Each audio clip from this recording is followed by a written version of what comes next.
Hey guys, welcome to Real Talk with Andres and Heather, the podcast where we say the quiet part out loud about real estate, business, and the situations nobody warns you about. All while we're live streaming, so there are no edits. Oh, and this isn't about, coaching from a stage or highlight reels from social media. This is real stories, real mistakes, real money, and real consequences from agents, buyers, sellers, and business owners living it in real time. If you're tired of the sugar quarter advice, fake gurus, and playing small because nobody tells you how it really works, you're in the right place. I'm Andres, and this is Heather. Let's get into some real talk. All right, guys, and it's time for one of our favorite parts of the show, Am I the A-hole? Real Estate Edition. And again, this is our Am I the A-hole Real Estate Edition segment. And just a quick note, this is a dramatized story. Not a real client situation, but every single scenario is based on situations agents, clients deal with all the time. So your job isn't just to listen, it's to decide who's right, who's wrong, and who probably needs therapy. So let's get into it. And if you like the episode, don't forget to subscribe on our YouTube channel and stay tuned for any new episodes coming up. All right, let's dive into our story for today. All right, guys, here we go. I'm a listing agent. I took on sellers who are going through a divorce. From the beginning, it was tense. They didn't want to be in the same room together. Communication was through text only, and every decision turned into an argument. I tried to stay neutral. I kept everything in writing. I scheduled separate calls. I did everything I could do to keep the transaction moving and keep the peace. We got the house under contract quickly. Everyone agreed on the terms. We were about 2 weeks away from closing, and things were finally settling down.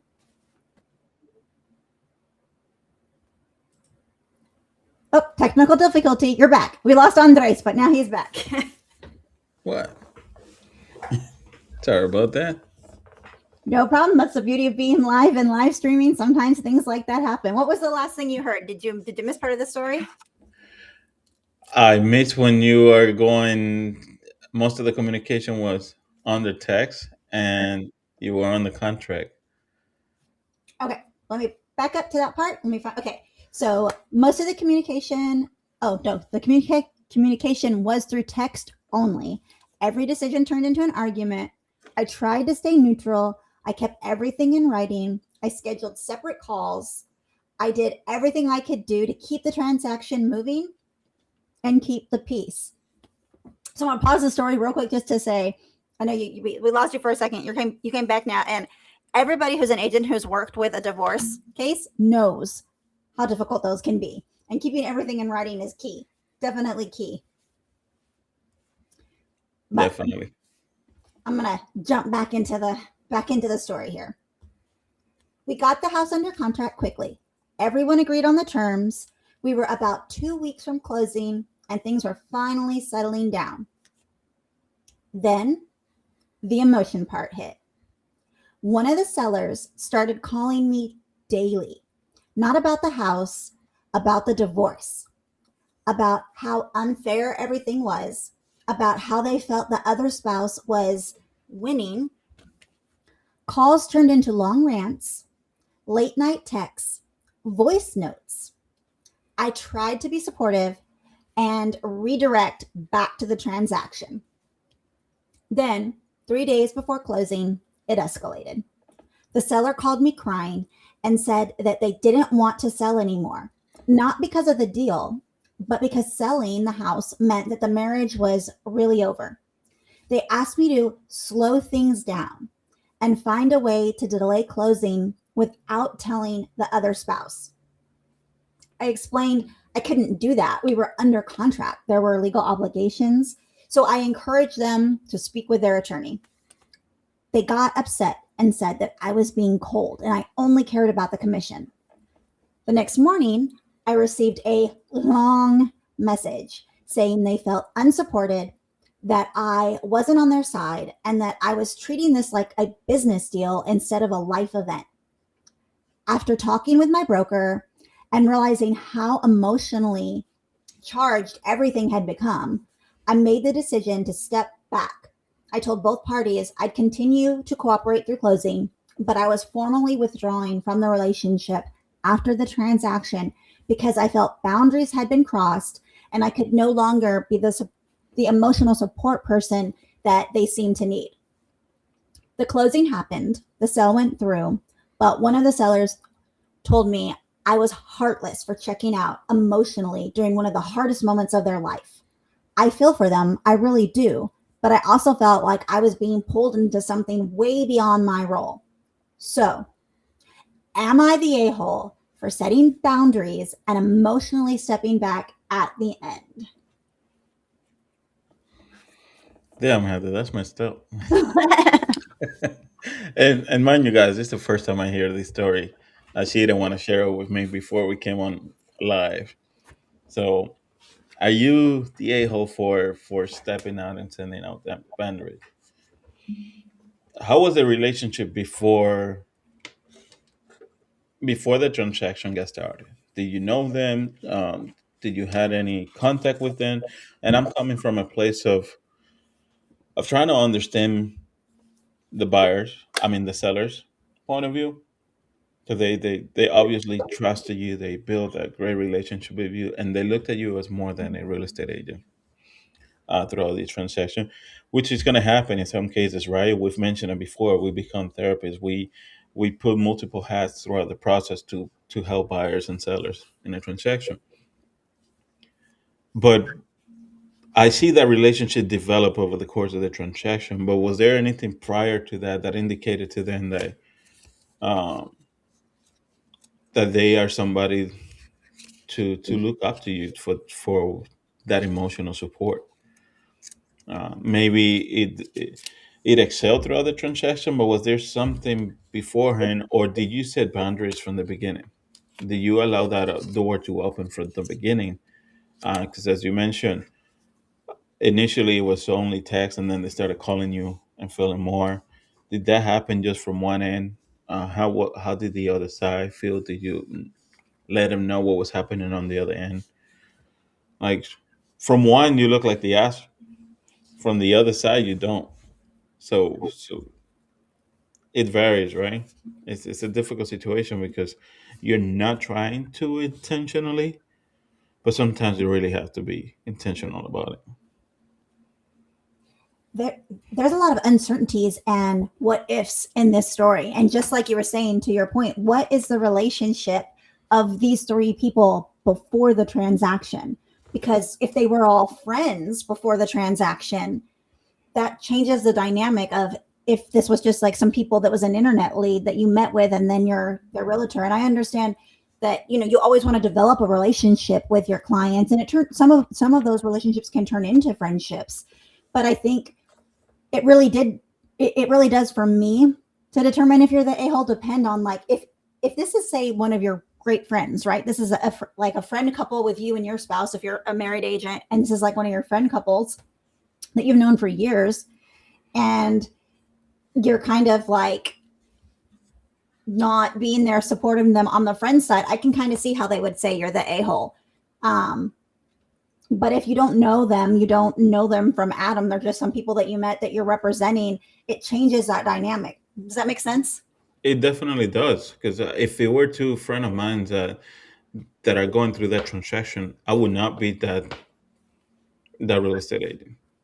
For the sake of our friendship, for all three of us, I will refer that business out and have somebody else represent them in that transaction. Because it could be you can come into a gray line, right? Where one's going to think the other, then they're going through a very difficult moment. And you don't want to be in a position where they're looking at you and trying to determine your friendship based on how you communicate to either one of them during that process. I would rather stay away from that and continue that friendship per se, right? In a case that I don't know anyway, the first time I meet these individuals and they're going through that and that's how they're handling the situation, then definitely those boundaries have to be set from the beginning. And as you see that increasing, that communication increasing, their need for you, for your support, um, you also have to remind them of those boundaries, or find an alternative, find an additional support or something that will help them. I think you also, as an agent, have to understand throughout the process what their mindset is, how are things changing.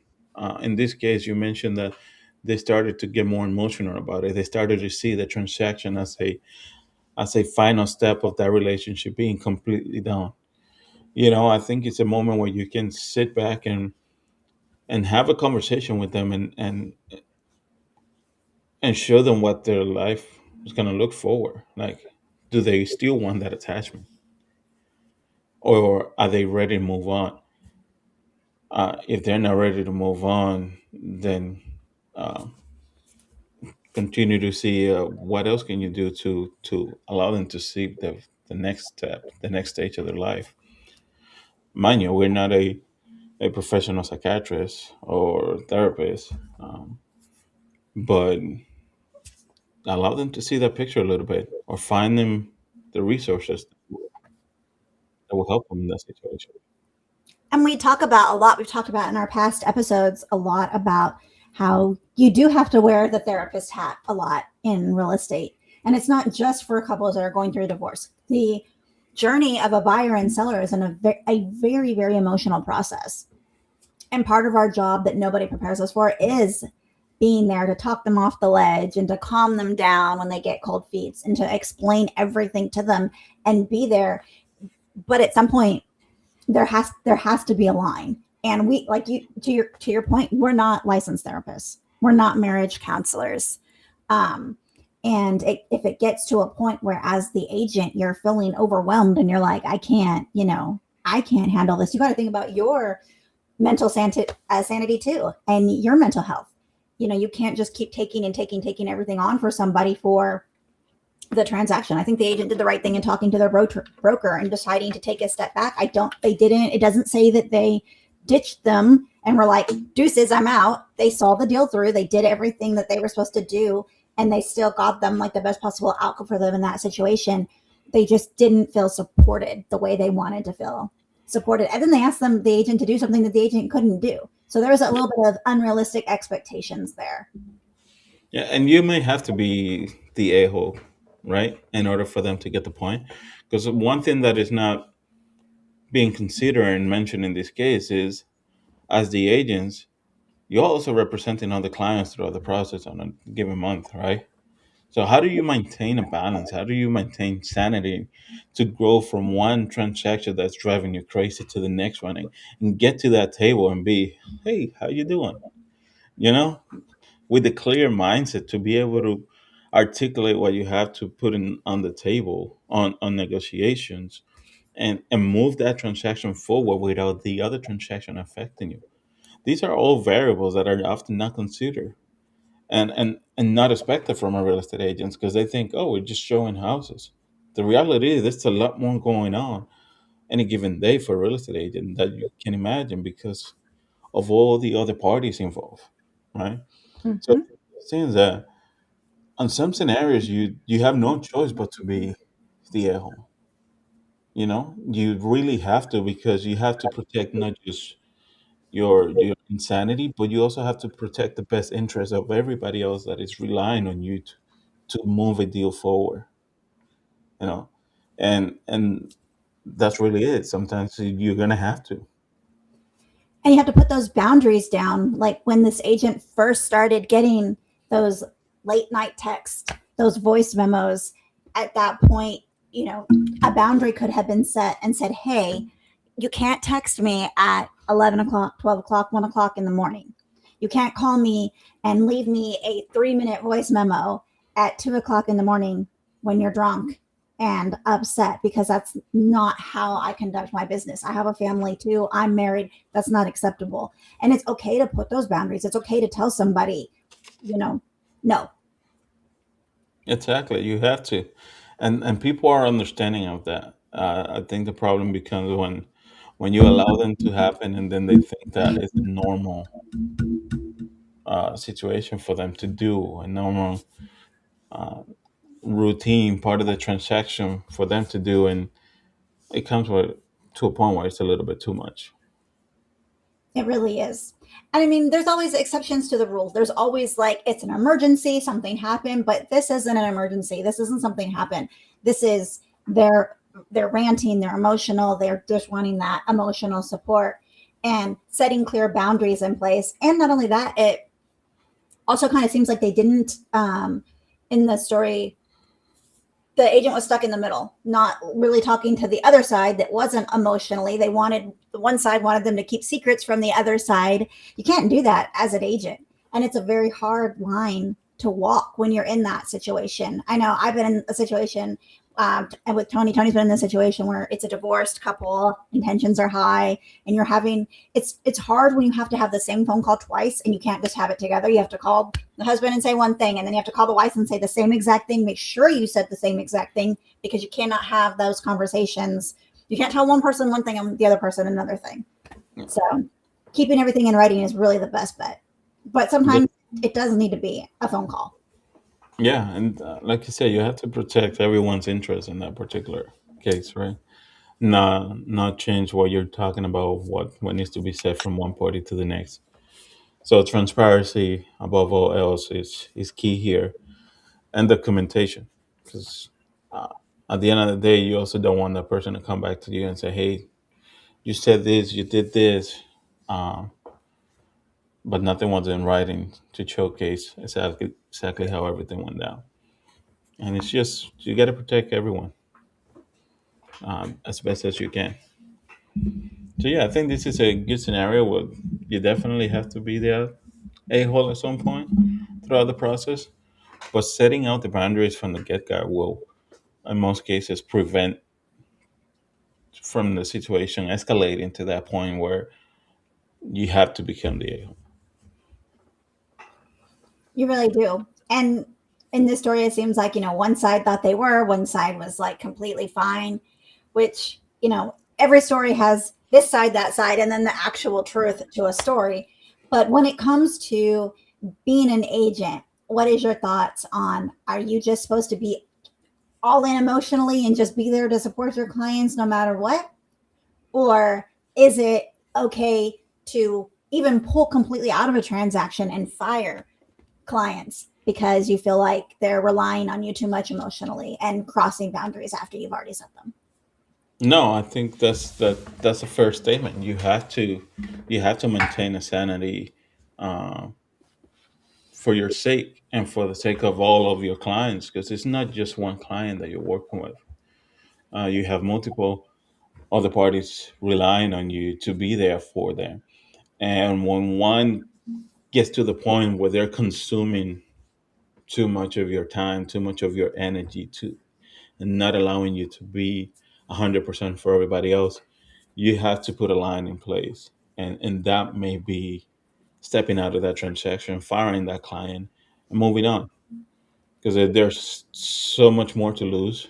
And I don't mean in the sense of a commission wise, but more so on the relationship that you're building in the process. Yeah. Because you're not being true to yourself, you're not being the agent people are expecting you to be, and you're leaving that to be able to be the support system for someone. I think there's a line that you have to put in place, and hold yourself accountable to not going over that line at all times, no matter who's in front of you, no matter who's on the other side of that line that you're representing. And you have to be respectful of that for yourself and set the boundaries that will not allow you to get to that point where you have to make a decision on crossing that line.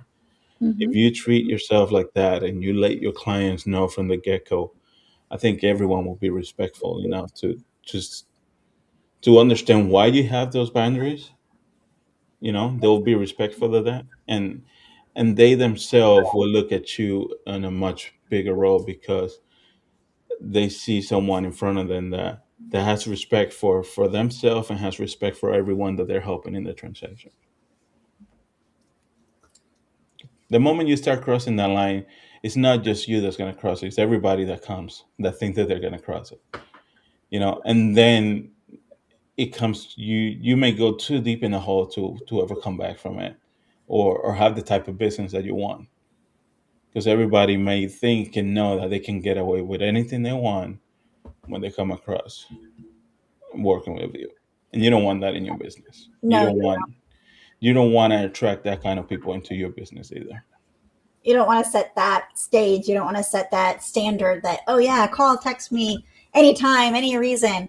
You want to make sure that you have your work time, your family time, you set those limits, and you don't feel emotionally drained at the end of the day. And I think sometimes that's hard for a lot of people too, especially if it is a situation where they were your friends before. And these are people you like, let's say you were at their wedding, your godmother, godfather to their kids, and now they're getting a divorce and they're upset with you because they don't feel like you're there for them as their agent. And again, to your point, you made a lot of really, really good points today in this story. Maybe you shouldn't have taken this transaction. Maybe you should have said, as an agent, you know what? I love you guys. I'll be here for you. But I don't think it's a good position for me to be in as your agent and walk you guys through this. I think you need an outside perspective, somebody who's not so close to the situation. And that way you're not in the hot seat. You're not the one that's there dealing with the long voice memos. It's somebody else. Right. I heard something not too long ago, and I can't recall if it was Ormosi or somebody else. What they said that if I call you while you at the dinner table, am I the asshole for calling you, or are you the one for picking up the phone, the call? Sure, how are they supposed to know you were at the dinner table? So people think, oh, I don't respect your boundaries. So, but hey, if you don't respect your boundaries and you pick up that call, you could easily just let the call go, call them back when you're done with dinner.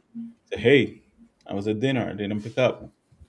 Is it something that you need my time now, or is it something that can wait to tomorrow? I mean, my family time, you know.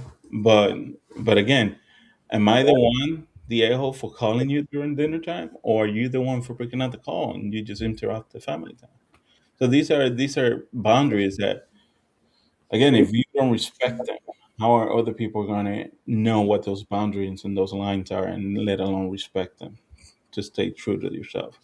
So first and foremost, I think you have to set those in place, and you need to stay a distance away from those lines, those boundaries that you set, and everybody else will respect them. But the moment you start going over them, I think a lot of people feel like you can allow it in your business, and you cannot allow people into your business with that mindset. That's very true because once that's this very slippery slope. Once you start going down that path of breaking your boundary, breaking your boundary, breaking your boundary, it's just going to keep piling on and they're just going to take and take and take. You give an inch, they're going to take a mile. So if you're saying, hey, I'm not going to take any calls after 8 p.m. unless it's an absolute real estate emergency, then you have to stick with that because the first time they call you at 9:02 and say, hey, I just want to talk about my feelings about the marriage and the house and everything, you've broken that boundary and you've opened that door. Yeah, and that's it. So yeah, you have to be the a hole sometimes, and that's okay. That's totally okay. So in these scenarios, I think the I think the agent did the right thing. You know, took yourself out of the transaction, to not allow it to affect her any further, and allow the person to really look into themselves. And okay, it's not that she's not getting the support, but hopefully they looked at what they were doing throughout the process and realized, okay, I need to be able to move on. Yep. Well, all right, guys, we are at the top of the hour and you heard the story. So, was the agent protecting their own mental health or abandoning a client when emotions were high? Let us know in Am I the A-hole Real Estate Edition. This is fun. This is fun. I like this. We got to keep doing this, and hopefully we get a more crowd in. So, and if this episode made you uncomfortable, fired up, or feel seen, good, that's the point, right? This show doesn't exist just for entertainment. It also exists to start a conversation, challenge, the bad advice, and help you make smarter move in real estate and business. So if you guys want to be part of the conversation, not just listen, go to our website, www.realtalkha.live, to join our Real Talk community, be a spotlight guest on our show, that is, or jump on the show and weigh in on what would you do, or am I the a-hole? All right. And if this episode hit, do us a favor and like it, share it, and send it to someone who needs to hear it. Don't forget to drop your opinions in the comments. Let us know where you stand. And also don't forget to like and subscribe so you never miss an episode. And we will see you guys on the next one. We'll see you next time for more Real Talk, where real business is in real talk. So, see ya.